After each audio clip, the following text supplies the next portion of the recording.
We are offering a program called Living Tantra. That's what Living Tantra is all about.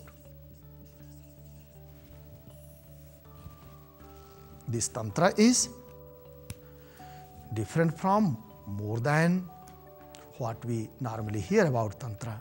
In India, Tantra means black magic. Tantra means to manipulate others' mind. Tantra means to, attract followers.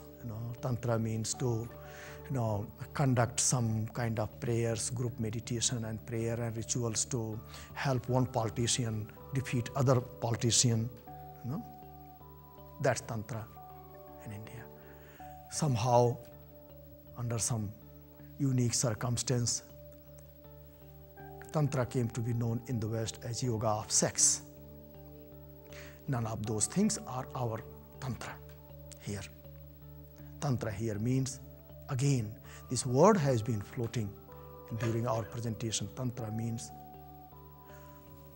reweaving of all these different aspects of ourselves, where our own potentials are hidden, where we do not have access to.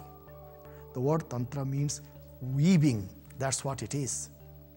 The very literal meaning of the word Tantra is to reweave. There is disconnect between our body and mind, between ourselves and our family, between our mind and our heart. That is the real meaning of Tantra. That which Tantra means, that the path of yoga, spirituality, holistic health, the lifestyle, the art of living, where a process of reweaving, reintegration begins to take place. And thus we find ourselves fully connected to what we are and fully connected to our dreams, our ambitions, our goals and objectives. That is Tantra. People ask, then what is yoga? Of course, yoga is same thing. Yoga means union. But what is the difference between so-called standard yoga, classical yoga, popular yoga and Tantra?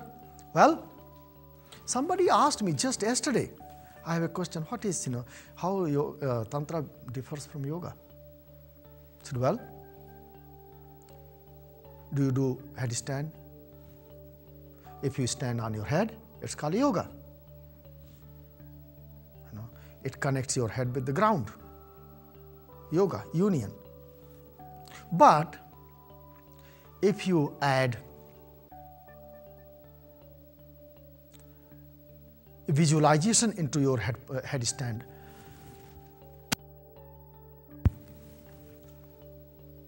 or you added some Ayurvedic formulas to accelerate your own internal, let's say, rejuvenation process, which in turn affects, improves the quality of your headstand. It's called Tantra. You are adding one more thing. You are making it more complete. That's what Tantra is all about. It is in this context you will begin to see that here is what, where Ayurveda fits in. Here is where nature's bounty fits in. Here is how I can, connect myself to the bigger world, and how we can derive much more deeper level of nourishment, much more deeper level of enlightenment from the world outside us.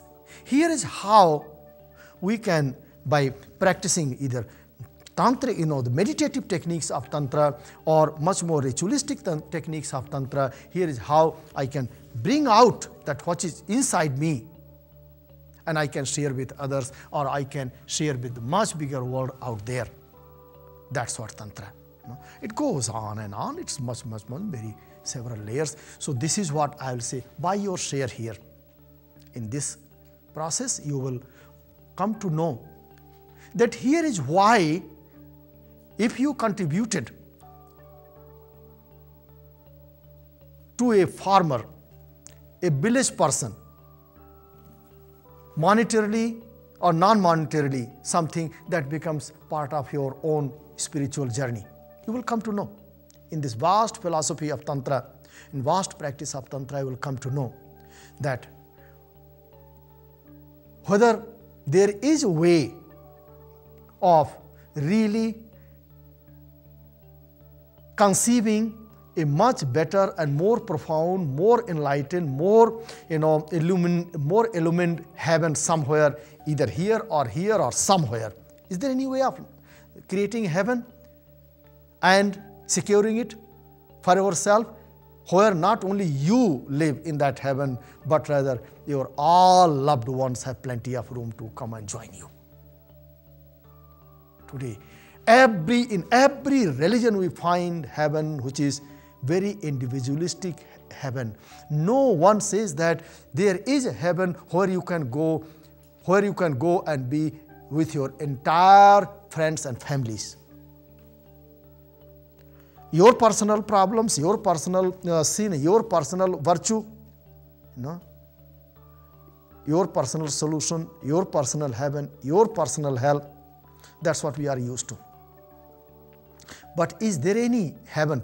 Is it possible to be in the heaven and call it heaven if you are no longer connected to, associated with your loved ones?